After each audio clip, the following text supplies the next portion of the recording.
오늘을 살아가는 묵상 시간입니다. 오늘 본문 말씀 여호수아서 3장 3절입니다.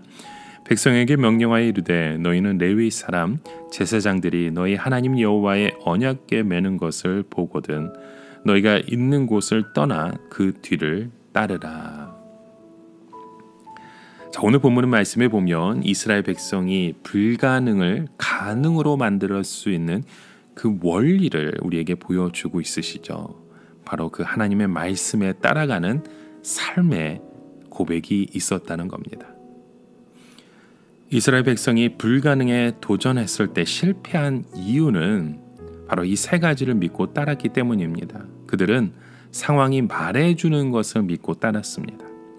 자신들의 환경과 여건이 불가능하다고 말할 때 그 말을 믿음으로 받아들였던 것입니다.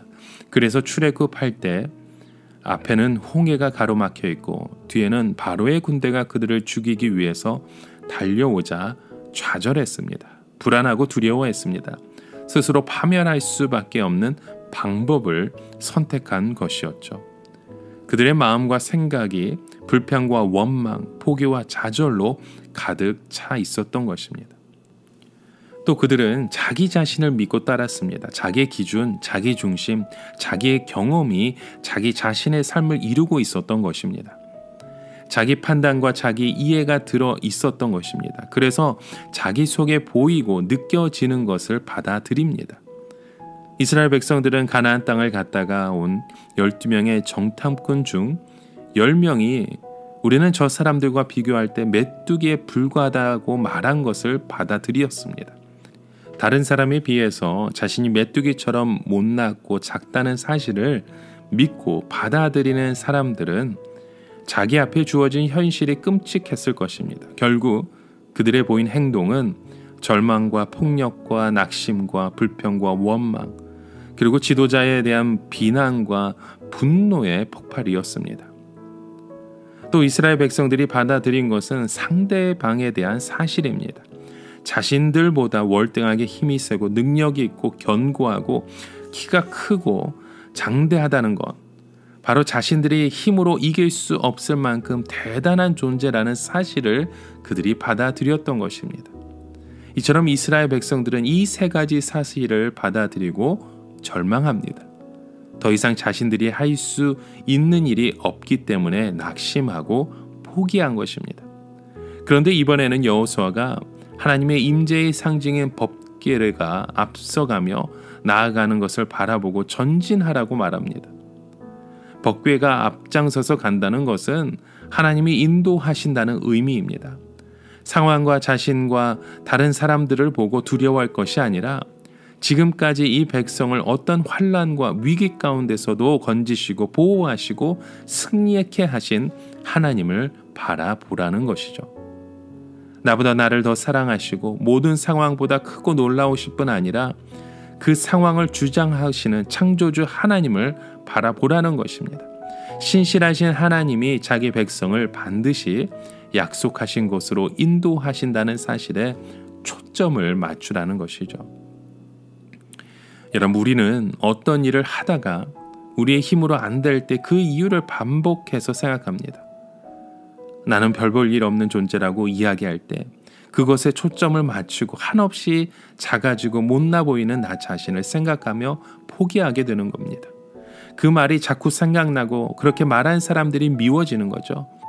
동시에 지나간 경험 속에서 자신이 못나 보였던 기억의 줄을 계속 꿰매는 것입니다. 그래서 결국 모든 것을 포기하게 되는 겁니다. 게다가 사람들은 이렇게 못난 나를 항상 비난하고 조롱하고 무시할 것이라는 그 믿음을 마음속에 새기는 겁니다. 또 나에게 잘해를 대해주는 사람을 보면 이해가 되지 않습니다. 오히려 그 사람이 나를 무시해서 저렇게 한다고 판단하는 겁니다. 한번 왜곡된 관점은 점점 더 크고 견고하게 우리의 인생의 삶의 자리에 자리 잡을 수밖에 없습니다. 여러분, 믿음은 눈앞의 현실을 부장하는 것이 아닙니다.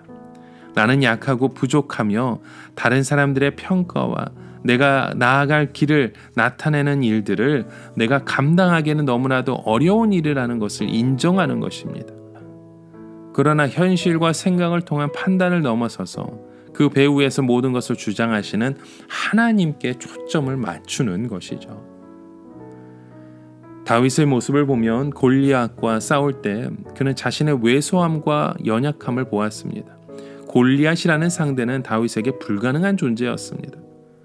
골리앗은 수려한 외모와 실력과 용기를 가지고 공격하며 제압하는데 그것에 근거를 두며 자신감을 가지고 전쟁을 임한 모습이었죠. 그는 항상 승리를 전제로 대화했습니다. 자신의 현실을 믿었습니다. 상황이 보여주는 결과가 이루어질 것이라고 확신하며 큰 소리를 쳤던 것이죠. 반면 다윗은 목동이었습니다. 이 엄청난 상황을 감당할 힘도 없을 뿐 아니라 골리앗이라는 존재는 크고 장대하여 승리하기에는 너무나 불가능해 보였습니다. 하지만 다윗의 초점은 이런 것들이 아니었습니다. 그는 현실을 받아들이고 인정했습니다. 그리고 이 모든 것보다 크고 놀라우신 하나님과 그분의 약속을 믿었습니다. 하나님의 말씀과 존재의 그 인생의 초점을 맞추고 행동하며 결단하여 결국 골리앗을 이기고 말았던 것입니다. 이 불가능을 가능함으로 만든 것입니다. 여호수아는 불가능의 현실 속에서 하나님의 법궤만을 바라보게 함으로써 하나님이 약속하신 그 땅을 향해 담대하게 나아가게 했습니다. 여러분, 오늘 우리의 삶도 이런 그 믿음의 고백들이 세워지길 간절히 소망합니다. 이제는 우리의 그 환경을 보는 것이 아니라 다른 사람들의 이야기에 초점을 맞추는 것이 아니라 나 자신을 다시 살리시는 주님의 그 말씀에 우리의 삶의 그 기초를 세우시고 그 말씀으로 오늘도 승리하시는 저와 여러분의 모습 되길, 그 고백이 되길 주님의 이름으로 축원합니다. 오늘을 살아가며 한 가지 묵상의 질문을 드립니다. 여러분, 오늘도 우리 가운데 그 두려움과 불안의 길이 우리의 삶 앞에 있습니다. 아직 한 번도 가보지 못한 그 길이 바로 우리의 인생길입니다. 이곳에서 주님의 말씀에 우리의 삶의 그 기초를 두고 그 말씀을 따라가며 아직도 가보지 못한 그 인생길에서 어디로 가야 할지, 어떻게 행해야 할지, 무엇을 해야 할지 아시는 주님 앞에 우리의 삶의 초점을 맞추십시오. 그렇다면 불가능을 가능함으로 만드시는 그 역사를 오늘 우리를 통해서 보여주실 줄 믿습니다. 함께 기도합니다. 하나님 아버지, 여호수아가 하나님의 법궤를 바라보게 함으로써 하나님께서 약속하신 그 땅에 담대하게 나아가게 했던 것처럼 오늘도 우리가 주의 말씀만을 바라보며 소망하며 나아갑니다. 이곳에서 우리의 삶을 이끄시고 역사하시는 하나님의 그 은혜를, 하나님의 그 축복을 바라보게 하여 주시옵소서. 오직 주님 앞에 우리의 그 믿음의 고백대로 하나님의 그 뜻을 세워가는 오늘 우리의 삶으로 하나님 역사하시고 채워주시옵소서. 예수 그리스도의 이름으로 기도합니다. 아멘.